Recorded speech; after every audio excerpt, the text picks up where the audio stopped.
ഈ നാടിൻ്റെ കേരളത്തിൻ്റെ 29% വനഭൂമിയാണ്. അതായത് അത്രയും ഏറെ വനമാണ്. പക്ഷേ കാട് കയറുക, കാട്ടുരീതി, കാട്ടുഭക്ഷണം, അങ്ങനെ ഈ കാട് എന്നുള്ള വാക്ക് പോലും നാടിന് വിപരീതമാണ് എന്ന് കരുതുന്ന ഒരു സമൂഹത്തിൻ്റെ ഒരു പരിച്ഛേദമൊക്കെ നമ്മുടെ ഇടയിലുണ്ട്. പക്ഷേ കാടാണ് നാടിനേക്കാൾ സുരക്ഷിതമെന്നായിരിക്കും പരിസ്ഥിതിവാദികൾ ഒരുപക്ഷെ ഉറപ്പായിട്ടും പറയുക. കേരളത്തിൻ്റെ chief wild life warden doctor Pramod G Krishnan IFS നമുക്കൊപ്പം തുടരുകയാണ്. പെരിയാർ ടൈഗർ റിസർവിൽ നിന്ന് ഞാൻ പറഞ്ഞ കാടാണ് കുറച്ചുകൂടെ സുരക്ഷിതം നാടിനേക്കാൾ എന്നുള്ളൊരു വാദം താങ്കളും പറയില്ല? അല്ല, നമ്മളെല്ലാവരും ഉത്ഭവിച്ചത് കാട്ടിൽ നിന്നല്ലേ. നമ്മളെല്ലാം നാഗരികതയിലേക്ക് വരുന്നതിന് മുമ്പ് പ്രകൃതിയിലെ കാട്ടിൽ തന്നെയാണ് ജീവിച്ചിട്ടുള്ളത്. ഇപ്പോൾ കേരളത്തിൻ്റെ ചരിത്രം നോക്കുകയാണെങ്കിൽ 55,000 വർഷങ്ങൾക്ക് മുമ്പാണ് ആഫ്രിക്കയിൽ നിന്ന് വന്ന ഒരു ജനസമൂഹം ആദ്യമായിട്ട് മനുഷ്യർ വന്ന് എത്തിച്ചേരുന്നത്. ആ എത്തിച്ചേരുന്നത് വന്യതയിലേക്കാണ്. ആ വന്യതയിൽ പ്രകൃതിയിൽ ചേർന്ന് ചെറിയ കൃഷികളും ഇര തേടിയും പെറുക്കി തിന്നൊക്കെ ജീവിച്ചവരാണ്. പിന്നീട് വർഷങ്ങൾ കഴിഞ്ഞപ്പോൾ കാർഷിക സംസ്കാരത്തിലൂടെ നാഗരികതയിലേക്ക് നമ്മൾ വരികയാണ്. അപ്പോൾ കാടുമായിട്ടുള്ള ബന്ധം വളരെ അഭേദ്യമായിട്ടുള്ള പൊക്കിൾക്കൊടി ബന്ധം മനുഷ്യന് എന്നുണ്ട്. അപ്പോൾ അതുകൊണ്ട് തന്നെ കാട് ആ സുരക്ഷിതത്വം എന്നും നൽകുന്നുണ്ട്. ഇന്നും സമൂഹത്തിന് സുരക്ഷ നൽകുന്നത് കാട് തന്നെയാണ്. കാട് ഏൽക്കുന്ന തണലാണ്, വെയിലാണ് നമ്മുടെയൊക്കെ തണലെന്ന് പറയുന്നത് പോലെ വലിയ മഴയേറ്റു വാങ്ങുന്നത് ഈ കാടുകളല്ലേ. വളരെ പെട്ടെന്ന് ഒരു ക്വിക്ക് ഒരു ഡെവലപ്മെന്റിലേക്കാണ് വന്നത് താങ്കളുടെ ഒരു കാലത്തുകൂടി. അതെങ്ങനെയാണ് വളരെ പെട്ടെന്നൊരു വികസനം? പെരിയാർ കടുവാ സങ്കേതം നമ്മൾ നേരത്തെ പറഞ്ഞതുപോലെ ഇതൊരു നമ്മുടെ രാജവംശത്തിൻ്റെ ഒരു വേനൽക്കാല വസതിയായി ഒരു നായാട്ട് കേന്ദ്രമായിട്ടൊക്കെ നിന്നതാണ്. അവിടെ ആദിവാസി സമൂഹങ്ങൾ ജീവിക്കുന്നുണ്ടായിരുന്നു. പിന്നീട് ഒരു 70കളിലൊക്കെ 1970കളിൽ ഇത് കടുവാ സങ്കേതമായിട്ട് മാറിയതിന് ശേഷം ടൂറിസം ഉയർന്നു വരുന്നുണ്ട്. പ്രത്യേകിച്ച് മുല്ലപ്പെരിയാർ നമ്മളിപ്പോൾ സഞ്ചരിക്കുന്ന ഈ തടാകം മുല്ലപ്പെരിയാർ ഡാമുമായി രൂപപ്പെട്ടു വന്നൊരു തടാകമാണ്. അപ്പോൾ അതിനൊരു ടൂറിസമായി പിന്നെ ഉയർന്നു വരുന്നുണ്ട്. പക്ഷെ ആ സമയത്തൊക്കെ തന്നെ ഈ പെരിയാറിൻ്റെ പ്രശ്നം എന്ന് വിളിക്കുന്നത് വലിയ രീതിയിലുള്ള വേട്ട ഇവിടെ നടക്കുമായിരുന്നു. ഇത് ഏതാണ്ട് 90 കിലോമീറ്ററോളം തമിഴ്നാടുമായിട്ട് സംസ്ഥാന അതിർത്തി പങ്കിടുന്നുണ്ട്. അപ്പോൾ ആ ഭാഗത്തുള്ള ധാരാളം വേട്ടക്കാരൊക്കെ ഇവിടെ വന്ന് വേട്ട ആടുമായിരുന്നു, മരങ്ങൾ മുറിക്കുമായിരുന്നു. അങ്ങനെ ഒരു അത്യന്തം സംഘർഷഭരിതമായിട്ടുള്ളൊരു കാലമാണ് ഒരുപക്ഷെ ഈ ഒരു 20-25 വർഷങ്ങൾക്ക് മുമ്പ് വരെ ഉണ്ടായിരുന്നത്. ആ ഒരു കാലഘട്ടത്തിൽ ഇവിടെ ജീവിക്കുന്ന ആളുകൾക്കും വരുമാനത്തിന് വലിയ പ്രതിസന്ധി ഉണ്ട്, പട്ടിണിയാണ്, ഇത്രയും ടൂറിസമൊക്കെ ഉണ്ടെങ്കിൽ. ആ ഒരു കാലഘട്ടത്തിലാണ് വനം വകുപ്പ് ഒരു പങ്കാളിത്ത വനപരിപാലനം എന്ന് വിളിക്കുന്ന ഒരു ആശയം മുന്നോട്ട് വയ്ക്കുന്നത്. അപ്പോൾ നമ്മൾ അന്ന് പറഞ്ഞൊരു ആശയം, ആളുകൾ എന്തുകൊണ്ട് വനത്തെ അമിതമായി ആശ്രയിക്കുന്നു? ഒരു പട്ടിണി കൊണ്ടാണ്. അപ്പോൾ ആ പട്ടിണി മാറ്റാനുള്ള അവസരം ഉണ്ടാക്കി കൊടുത്താൽ ഇത് ഒഴിവാക്കാൻ പറ്റുന്നുള്ളൊരു തിരിച്ചറിവ് വരുന്നുണ്ട്. അതിൻ്റെ ഭാഗമായിട്ട് ആദ്യഘട്ടത്തിൽ ഈ വനത്തെ ആശ്രയിച്ച് വനത്തെ കൊള്ളയടിച്ച് അല്ലെങ്കിൽ വനത്തെ അങ്ങനെ ജീവിച്ചിരുന്ന ഒരു വനക്കൊള്ളക്കാർ തന്നെ പറയാം, അത്തരത്തിലുള്ള ആളുകളെ വനത്തിൻ്റെ കാവലേൽപ്പിക്കുന്ന ഒരു ജോലിയിലേക്ക് മാറുകയാണ്. അതൊരു സോഷ്യൽ ട്രാൻസ്ഫോർമേഷനാണ്. അതായത് ഏറ്റവും അധികം വേട്ട നടന്ന സ്ഥലങ്ങളെ ഇവർക്കറിയാം. അപ്പോൾ അവരിൽ കുറച്ച് പേരെ അത് സംരക്ഷിക്കാൻ വേണ്ടി വിടുകയാണ്. അപ്പോൾ പക്ഷെ അവർക്കുള്ള വരുമാനം അവരുടെ കൂടെ പോകാൻ അനുവദിച്ച് 5-6 ടൂറിസ്റ്റുകൾ കൊടുക്കും. അപ്പോൾ ടൂറിസ്റ്റുകളെ സംബന്ധിച്ച് വളരെ അപൂർവമായിട്ടുള്ള വനത്തിലെ കാഴ്ചകൾ കാണാനുള്ളൊരു അവസരം കിട്ടുന്നുണ്ട്. ഈ ആളുകളെ സംബന്ധിച്ച് ഒരു പുതിയ തൊഴിലവസരം, വളരെ ഡീസൻ്റ് ആയിട്ടുള്ള സമൂഹത്തിലെ ഒരിക്കലും ഞാനൊരു മോഷ്ടാവല്ലാത്ത ഒരാളെന്ന നിലയ്ക്കുള്ള ഒരു സാമൂഹിക പ്രതിച്ഛായ, അവർക്കൊരു ഡീസൻ്റ് ആയിട്ടുള്ള തൊഴിലവസരം വരുന്നു. കുമളി ടൗണിനെ സംബന്ധിച്ച് വിനോദസഞ്ചാരികൾക്ക് കൂടുതൽ ടൂറിസം ഓപ്പറേഷൻ. അന്നൊക്കെ ഒരു വിനോദസഞ്ചാരി ഒരു ദിവസമൊക്കെയാണ് ഇവിടെ താമസിച്ചിരുന്നത്. പക്ഷേ ഇത്തരത്തിലുള്ള നിരവധി പദ്ധതികൾ നമ്മൾ വന്നതോടുകൂടി, അതിലൊക്കെ തന്നെ ജോലി കൊടുത്തത് ആദിവാസി വിഭാഗക്കാർക്കാണ്. വന്നതോടുകൂടി 2.5 ദിവസം വരെ ആളുകൾ താമസിക്കാൻ തുടങ്ങുന്നു. അങ്ങനെ ഒരു ലോക്കൽ വികാസം ഇവിടെ ഉണ്ടാവുന്നുണ്ട്. അപ്പോൾ അങ്ങനെ സംരക്ഷണം മെച്ചപ്പെടുന്നുണ്ട്, വിസിറ്റർ സാറ്റിസ്ഫാക്ഷൻ നന്നായിട്ട് കൂടുന്നുണ്ട്, തൊഴിലവസരങ്ങൾ നന്നായിട്ട് കൂടുന്നുണ്ട്. അങ്ങനെ സമന്വയിപ്പിച്ച ഒരു വികസന മാതൃകയാണ് ഇന്ന് നമ്മൾ ഈ കാണുന്ന പെരിയാറിലേക്ക് വരുന്നത്. ഇത് പിന്നെ ഇന്ത്യയിലെ എല്ലാ കടുവാ സങ്കേതങ്ങളിലേക്കും ഇത് വ്യാപിപ്പിക്കുന്നുണ്ട്. ഏതാണ്ട് എന്താ പറയുക, ഇതിനെ വ്യവസ്ഥാപിതമാക്കാനുള്ള ചട്ടവട്ടങ്ങൾ നിയമത്തിൽ 2006 കേന്ദ്ര നിയമത്തിൽ ഈ പരീക്ഷണങ്ങളെല്ലാം തന്നെ ഒരു ഭേദഗതിയായിട്ട് വരുന്നുണ്ട്. നമ്മൾ നേരത്തെ വനഭേദഗതി കുറിച്ച് പറഞ്ഞപ്പോൾ കേരളം ആദ്യമായിട്ടൊന്നും അല്ല ഭേദഗതി, കാരണം വലിയ രീതിയിലുള്ള ഭേദഗതികൾ വരുത്തി തീർത്തിട്ടുണ്ട്. അപ്പോൾ ഇന്ന് അങ്ങനെ ഈ മാതൃക പെരിയാർ മോഡൽ എന്നറിയപ്പെടുന്ന ഒരു മാതൃക വനം കൊള്ളക്കാരെയും വനത്തെ ആശ്രയിച്ച് ജീവിച്ച ആളുകളെയും ഈ മാതൃകയാണ് സ്വീകരിച്ചിട്ട് നമ്മൾ ജനങ്ങളെ കേൾക്കാതെ അവരുടെ ആശയ അഭിലാഷങ്ങളെ ഉൾക്കൊള്ളിക്കാതെ നമുക്ക് സംരക്ഷണം നടത്താൻ കഴിയില്ല. അത് കർഷകരായിക്കോട്ടെ, ആദിവാസി ഗോത്ര വിഭാഗങ്ങളുള്ള ആളുകൾ, അവരുടെ താല്പര്യങ്ങൾ സംരക്ഷിക്കപ്പെടണം. അപ്പോൾ അതിൻ്റെ ഏറ്റവും നല്ല ഉദാഹരണം പെരിയാറാണ്. അതാണ് നമ്മൾ പറയുന്നത്, കേരളത്തിൽ വൈൽഡ് ലൈഫ് കോൺഫ്ലിക്റ്റ് ഇല്ലാത്തൊരു സ്ഥലം കൂടിയാണ് ഈ പെരിയാർ. എത്രയായിരം ആളുകൾ ജീവിക്കുന്നുണ്ട് കേരളത്തിൽ. ഇനിയിപ്പം നമ്മൾ മനുഷ്യരെ കുറിച്ചെല്ലാം പറഞ്ഞു, പക്ഷെ കേരളത്തിലെ വന്യമൃഗങ്ങളെ കുറിച്ച് കൂടി പറയാം. ഇപ്പോൾ ഈ കഴിഞ്ഞ കുറേ കാലങ്ങളായിട്ട് മനുഷ്യന്റെ സ്വഭാവത്തിൽ അതാണ് നമ്മൾ മനുഷ്യന്റെ സ്വഭാവത്തിൽ മാറി, ഭക്ഷണ രീതി മാറി.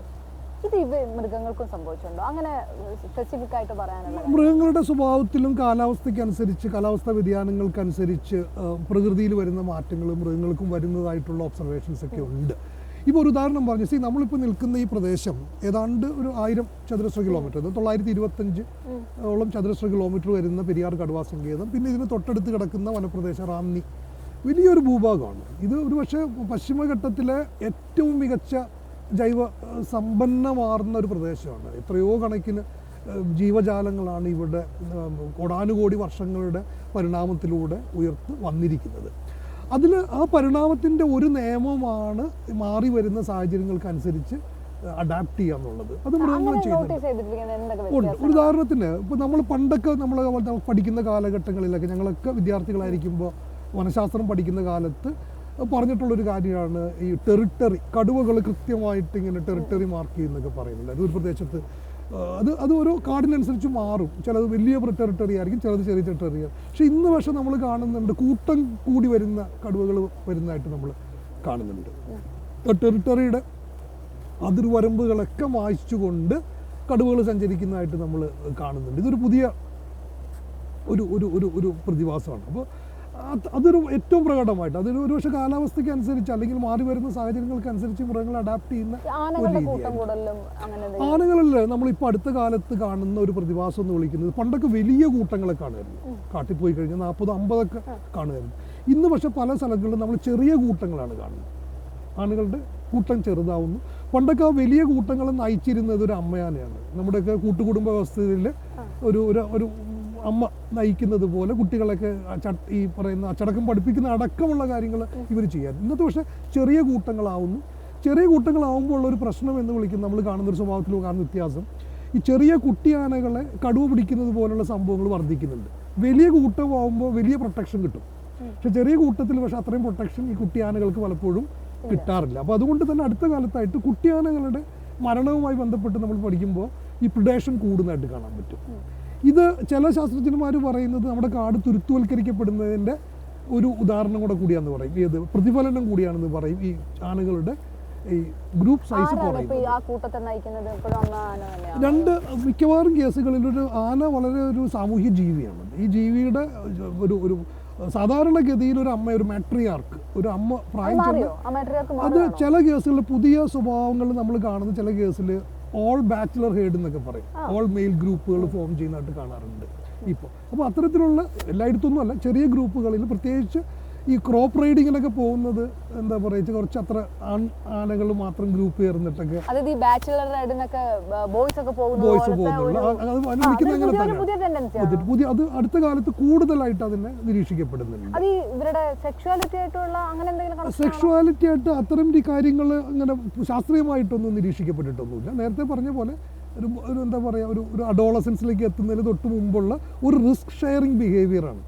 അതായത് എനിക്കിപ്പോൾ ഒരു സ്ഥലത്ത് ഒറ്റയ്ക്ക് പോകാനായിട്ട് തോന്നുന്നതിലേക്ക് കുറച്ചും കൂടെ സുരക്ഷിതത്വം തോന്നുന്നത് നമ്മൾ സമാന ചിന്താഗതിയുള്ള സമാന പ്രായക്കാരായിട്ടുള്ള ആളുകൾ ഒന്നിച്ച് പോകാം എന്ന് തോന്നുന്നു. അതിന് വിളിക്കുന്ന ഓൾ മെയിൽ ഹേഡ് എന്ന് വിളിക്കാറുണ്ട്, അല്ലെങ്കിൽ ബാച്ചിലർ ഗ്രൂപ്പുകൾ എന്ന് വിളിക്കാറുണ്ട്. ഈ കുട്ടിയാനകളെയൊക്കെ കാട്ടിലേക്ക് അറിയാണ്ട് നാട്ടിൽ കയറുമ്പോൾ തിരിച്ചു വിടുകയൊക്കെ ചെയ്യുമല്ലോ. അപ്പോഴേക്കും നമ്മൾ കുറച്ച് എക്സ്പോസ്ഡ് ആയിട്ടാണല്ലോ ഇവർ പോകുന്നത്. അങ്ങനെ പോയി കഴിഞ്ഞാൽ അവരെ കൂട്ടത്തിൽ എടുക്കില്ല എന്നൊക്കെ പറയുന്നത്. അതല്ലേ, ഇത് ഇത്തിരി അല്പം വൈകാരികതയും ഒക്കെ ഉള്ളൊരു വിഷയമാണിത്. കാരണം ഒരു ആന അത്രയ്ക്ക് അധികം കൂട്ടമായി ജീവിക്കാൻ ഇഷ്ടപ്പെടുന്ന ഒരു ജീവിയാണ് ആന. അത്ര എളുപ്പമൊന്നും അത് കൂട്ടത്തിൽ നിന്നൊരാളെ പുറത്താക്കുന്നില്ല.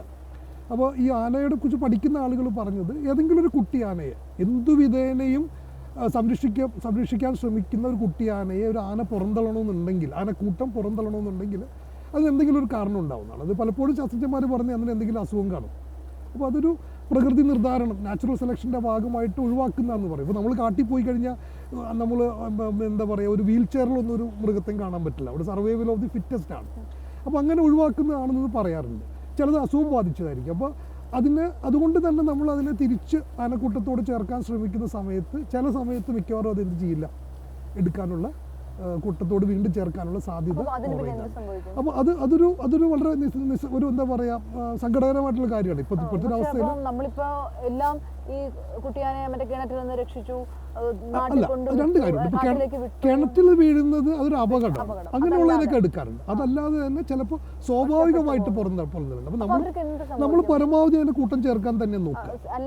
അല്ലെങ്കിൽ അത് പുറത്ത് വന്ന് നമ്മളേതെങ്കിലും നമ്മുടെ ഏതൊരു ക്യാമ്പുകളിലേക്ക് മാറ്റുകയാണ് നമ്മൾ ചെയ്യുന്നത്. പക്ഷെ അങ്ങനെ ചെയ്യുമ്പോഴും അതുമൂലം ക്യാമ്പുകളിലേക്ക് രോഗം പടരാതിരിക്കാനുള്ള ശ്രദ്ധയും നമ്മൾ കൊടുക്കേണ്ടി വരും. അപ്പോൾ അതുകൊണ്ടാണ് ഞാൻ സൂചിപ്പിച്ചത്, അത് ഇത്തിരി വളരെ നോക്കി ആലോചിച്ച് ഒരു ഡോക്ടേഴ്സിൻ്റെ അഭിപ്രായത്തിൽ വൈകാരികമായിട്ട് നമുക്ക് അതിനെ രക്ഷപ്പെടുത്താനാണ് നമ്മുടെ ആദ്യത്തെ ടെൻഡൻസി. അത് ആളുകളും അങ്ങനെ തന്നെയാണ്. കാരണം ആന അത്രയും കുട്ടിത്വം ഒക്കെ തോന്നുന്നൊരു മൃഗമാണ്. പക്ഷെ അതിന് ഇങ്ങനൊരു വശം കൂടെ ഉണ്ട്. അപ്പോൾ അത് നമ്മളൊരു വെറ്ററിനറി ഡോക്ടേഴ്സിൻ്റെ എല്ലാം തന്നെ അഭിപ്രായം എടുത്തിട്ടാണ് ഏതാണ് ഉചിതമായ തീരുമാനമെന്ന് അതിലേക്ക് നമ്മൾ എത്തിച്ചേരുന്നത്. ഈ മൃഗങ്ങൾ തമ്മിലുള്ള സംഘർഷത്തിൻ്റെ ഇടയ്ക്ക് പരിക്കൊക്കെ പറ്റി വരുന്നവർക്കും ട്രീറ്റ്മെൻറ്റ് കൊടുക്കുന്നു. പക്ഷേ ഈ ട്രീറ്റ്മെൻറ്റ് കൊടുത്താലും ഇത് അധികം സർവൈവ് ചെയ്യുന്ന കാണുന്നില്ല. അതായത് നോക്കൂ, ഈ പ്രകൃതിയിൽ വലിയ രീതിയിലുള്ള സംഘർഷങ്ങൾ എപ്പോഴും ഉണ്ടാവും. അത് പ്രകൃതിയുടെ ഭാഗമാണ്. പ്രത്യേകിച്ച് ആനകളിലുണ്ടാവാറുണ്ട്, പിന്നെ കടുവകളിലുണ്ടാവാറുണ്ട്.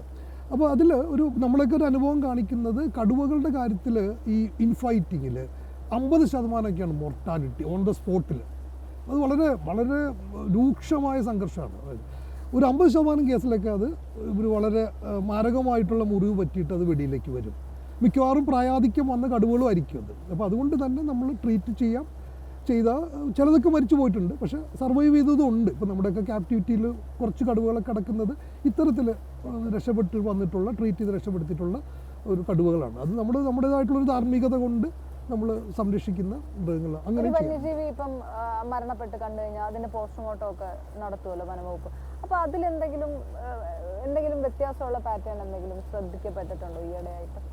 പാറ്റേണുകൾ പല കാരണം കൊണ്ട്. അത് ഒരു പോസ്റ്റ്മോർട്ടം നമ്മൾ നടത്തുന്നത് എന്തുകൊണ്ടാണ് ഈ മൃഗങ്ങൾ മരിക്കുന്നതെന്ന് അറിയാനുള്ള ഇതുണ്ട്. അപ്പോൾ നമ്മൾ ഇന്ന് കാണുന്നത് നാച്ചുറലായിട്ടുള്ള കാരണങ്ങളാണ് ഇന്നും കേരളത്തിൽ കൂടുതൽ. അല്ലാത്ത കാര്യങ്ങൾ, ഇപ്പോൾ ചില അസുഖം ബാധിച്ച കടുവകൾ നമ്മൾ പോസ്റ്റ്മോർട്ടം ചെയ്യുമ്പോൾ പുതിയ അസുഖങ്ങളോ അങ്ങനെ ഒരു പ്രകടമായിട്ടൊന്നും നമുക്ക് പറയാനൊന്നും ഇല്ല. ആനയിൽ ഹെർപ്പീസ് എന്ന് വിളിക്കുന്ന ഒരു വൈറസ് നമുക്ക് വന്നിട്ടുണ്ട്. അത് ഒരു മരണകാരണമായിട്ട് വരുന്നുണ്ട്. പ്രത്യേകിച്ച് കേരളത്തിലെ സഹ്യപർവ്വതത്തിലെ ആനകളിൽ കേരളത്തിൽ നിന്നാണ് അത് ആദ്യമായിട്ട് റിപ്പോർട്ട് ചെയ്യുന്നത്. അതൊരു 10-15 വർഷമായിട്ട് നമുക്ക് റിപ്പോർട്ട് ചെയ്തിട്ടുണ്ടെന്ന് പറയാൻ പറ്റും. അപ്പോൾ അതൊരു പുതിയ കേരളത്തിൽ നിന്ന് നമ്മൾ വന്ന ഒരു അറിവാണ് ശാസ്ത്രലോകത്തിന് കൊടുത്തത്. നാട്ടാനയിലും വരാനുള്ള സാധ്യതകളുണ്ട്. നാട്ടാനയിലും റിപ്പോർട്ട് ചെയ്തിട്ടുണ്ട്. നമ്മളിപ്പോൾ ഇപ്പോൾ പറഞ്ഞത് മുഴുവൻ വലിയ മൃഗങ്ങളെ കുറിച്ചാണ്. പക്ഷേ ഇപ്പോൾ കുരങ്ങടക്കമുള്ള ഒരുപാട് മലയണ്ണാൻ, അങ്ങനെ ചിത്രശലഭങ്ങൾ, അങ്ങനെ ഒരുപാട് വന്യജീവി ജാലമുണ്ടല്ലോ. അതിനൊക്കെ എന്തെങ്കിലും ഒരു പാറ്റേണിൽ വ്യത്യാസം വന്നിട്ടുണ്ടോ കേരളത്തിലെ വനങ്ങളിൽ മുഴുവൻ? ഇപ്പോൾ ഈ പെരിയാറ് പോലുള്ള വനങ്ങളിലൊക്കെ തന്നെ നമ്മൾ നോക്കിയാൽ നമ്മൾ ഈ കടുവയും ആനയെ കുറിച്ച് മാത്രമാണ് പലപ്പോഴും സംസാരിക്കുക. പക്ഷേ ഇത് ഇവിടെ ലക്ഷക്കണക്കിനുള്ള ജീവജാലങ്ങളുണ്ട്. ഇപ്പോൾ പൂമ്പാറ്റകളുടെ അനന്ത വൈവിധ്യമുള്ളൊരു സ്ഥലമാണ് പെരിയാറ്. നമുക്ക് വംശനാശം വന്നുപോയി എന്ന് വിശ്വസിച്ചിരുന്ന ഒരു ട്രാവൻകൂർ ഈവനിങ് ബ്രൗൺ എന്ന് വിളിക്കുന്ന ചിത്രശലഭത്തെ നമ്മൾ ഈ കാട്ടിൽ കണ്ടിട്ടുണ്ട്. ഇപ്പോൾ ഈ തടാകം എന്ന് വിളിക്കുന്നത് 4 ദിവസം നടന്നാലാണ് നമ്മൾ ഈ പെരിയാർ നദിയുടെ ഉത്ഭവ കേന്ദ്രത്തിലേക്ക് എത്തുക. അത് വളരെ രസകരമായിട്ടുള്ള ഒരു പുരാതനമായിട്ടുള്ളൊരു യാത്ര പോലെ നമുക്ക് തോന്നിപ്പോകുന്ന ഒരു വാനപ്രസ്ഥമൊക്കെ ചെയ്യുന്ന പോലുള്ള ഒരു യാത്രയാണത് ഈ നദിയുടെ ഉത്ഭവസ്ഥാനത്തേക്ക്. ആ യാത്രയിൽ നമുക്ക് കാണാൻ പറ്റും ഇങ്ങനെ ശലഭങ്ങളുടെ. അപ്പോൾ ഈ ശലഭങ്ങളും ഇത്തരത്തിലുള്ള ഈ ചെറിയ ജീവജാലങ്ങളുണ്ടല്ലോ, നമ്മൾ അധികം ശ്രദ്ധയിൽപ്പെടാത്ത തവളകൾ, അതുപോലെ ഈ പുഴയിലെ മത്സ്യങ്ങൾ. ഇപ്പോൾ ഈ തടാകത്തിൽ തന്നെ ലോകത്ത് വേറൊന്നും ഇല്ലാത്ത 9 മത്സ്യങ്ങളുണ്ട്. അപ്പോൾ ഇവിടെ നിന്ന് വംശനാശം വന്നു കഴിഞ്ഞാൽ അത് പിന്നെ ലോകത്തുനിന്ന് ഇല്ലാതെയായി. നോക്കൂ, നമ്മുടെ എത്ര വർഷങ്ങൾ, ആയിരക്കണക്കിന് 10,000-കണക്കിന് വർഷങ്ങളുടെ പരിണാമം കൊണ്ട് വരുന്നതാണ്. അപ്പോൾ അത്തരത്തിലുള്ള വൈവിധ്യം കൊണ്ട് സമ്പന്നമാണ് ഈ കാട് നിൽക്കുന്നത്. അപ്പോൾ ആ കാടിൽ അത് പരിണാമത്തിൻ്റെ ഒരു ക്രൂസിബിൾ, ഒരു പാത്രം, ഗനി എന്ന് തന്നെ നമുക്ക് പറയാനായിട്ട് കഴിയും. അപ്പോൾ ആ രീതിയിലുള്ള പരിണാമങ്ങൾ ഈ കാട്ടിൽ നടക്കുന്നുണ്ട്. ഇപ്പോൾ വളരെ പ്രകടമായിട്ടൊരു കാര്യം പറഞ്ഞിട്ടുണ്ടെങ്കിൽ, പണ്ട് കാലത്തൊക്കെ ഇപ്പോൾ സിംഹവാലൻ കുരങ്ങ് മരത്തിൽ മാത്രം ജീവിക്കുന്ന ഒരു ജീവിയാണെന്നുള്ളതാണ് നമ്മൾ പറഞ്ഞിരുന്നത്. പക്ഷേ ഇപ്പോൾ കരയിലിറങ്ങി തേടുന്ന സിംഹവാലൻ കുരങ്ങിനെ നമുക്ക് കാണാൻ പറ്റും. ഇപ്പോൾ ഇതുപോലെയായിരുന്നു പണ്ട് ആഫ്രിക്കയിൽ മരത്തിൻ്റെ മുകളിൽ മാത്രം ജീവിച്ചിരുന്ന ഒരു മനുഷ്യൻ വലിയ തീ വീഴുന്ന സമയത്ത് പുൽമേടുകൾ ഉണ്ടായി കഴിഞ്ഞപ്പോൾ ഈ മരത്തിൻ്റെ കാനപ്പി ബ്രേക്ക് ആയി കഴിഞ്ഞപ്പോൾ താഴെ ഇറങ്ങിയെന്നാ പറയപ്പെടുന്നത്. ഇതൊക്കെ ഗാഡ്ജറ്റ് ഒക്കെ ടൂറിസ്റ്റുകളെയും തട്ടിപ്പിടിക്കുന്ന കുരങ്ങളുടെ ഒക്കെ വീഡിയോസ് ഒക്കെ വൈറലായിട്ട് വരും.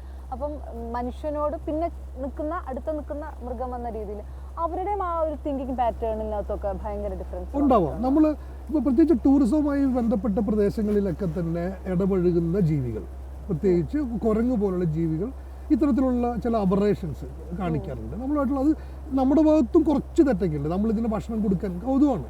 അപ്പോൾ നമ്മൾ ഭക്ഷണം കൊടുക്കാൻ നോക്കും. നമ്മളിതിനെ പറയും, നമ്മുടെ ഒരു കണ്ണുകൊണ്ട് കാണുന്നത് ആന്ത്രോപ്പോമോർഫിക് എന്ന് പറയാം.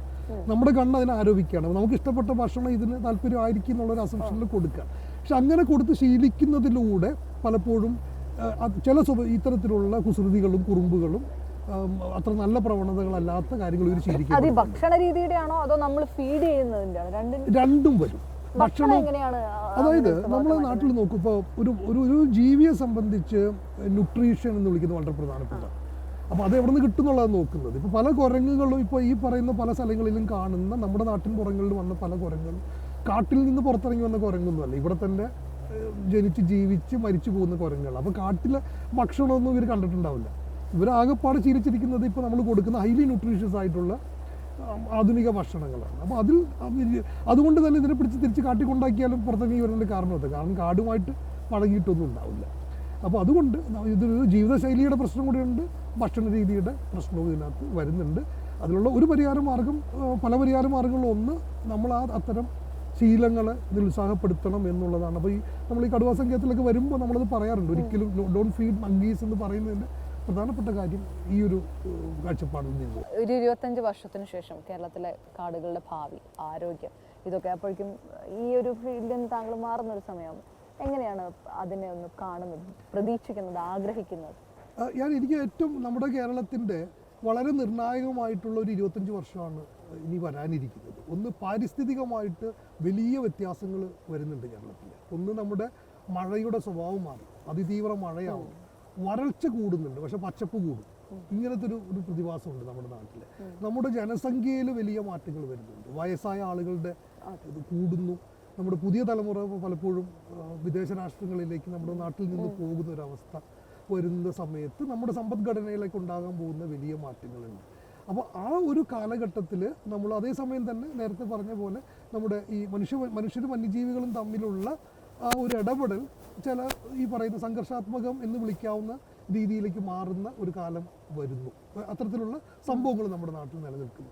ഇതിനെ ലഘൂകരിച്ചുകൊണ്ട് നമ്മളൊക്കെ എന്താ പറയുക, ആ വലിയ പാരസ്പര്യം, മനുഷ്യൻ പ്രകൃതിയുടെ അഭേദ്യമായിട്ടുള്ള ഒരു ഘടകം തന്നെയാണ്. നമ്മൾ പ്രകൃതിയിൽ നിന്ന് മാറി നിന്നുകൊണ്ടൊന്നും മനുഷ്യനെ അതിലേക്ക് നമ്മൾ പരുവപ്പെടുത്തും. ആ പരുവപ്പെടുത്താനുള്ള തീർച്ചയായിട്ടും ഒരു ആശങ്കയിലാണ്. എല്ലാ ആകുലതകളിൽ നിന്നാണ് നമ്മൾ പരിഹാരം ഉണ്ടാക്കുന്നത്. ഇങ്ങനെ ഒരു മാറിക്കൊണ്ടിരിക്കുന്ന ഒരു കേരളത്തിൽ അത്യന്തം സങ്കീർണമായ രീതിയിൽ അതിദ്രുതം സാംസ്കാരികമായിട്ട് വരുന്ന മാറ്റങ്ങളുണ്ട്.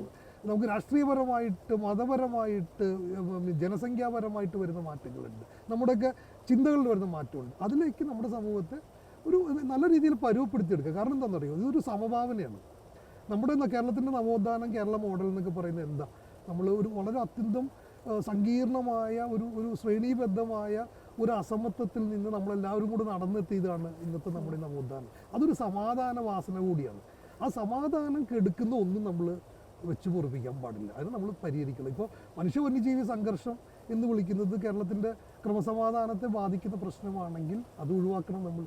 അപ്പോൾ അതുകൊണ്ട് തന്നെ ഇത് ഒരു മനുഷ്യ വന്യജീവി സംഘർഷ ലഘൂകരണം എന്ന് വിളിക്കുന്നത് ഇതൊരു ഒറ്റപ്പെട്ട സംഭവമായിട്ട് നമുക്ക് കാണാൻ കഴിയില്ല. ഇത് നേരെ മറിച്ച് കേരളത്തിൻ്റെ നമ്മുടെ നവോത്ഥാന ഭാവന, അപര സ്നേഹം തുടങ്ങിയ വലിയ ആശയങ്ങളെ നിലനിർത്താനുള്ള ഒരു ശ്രമത്തിൻ്റെ ഭാഗമായിട്ട് കൂടി ഇതിനെ കാണണം. അങ്ങനെയുള്ള കേരളത്തെയാണ് എൻ്റെ മനസ്സിലുള്ളൊരു കേരളം. തീർച്ചയായിട്ടും വളരെ നന്ദി ഡോക്ടർ പ്രമോദ് ജി കൃഷ്ണൻ നമുക്കൊപ്പം ഇത്രയും നേരം ചേർന്നു.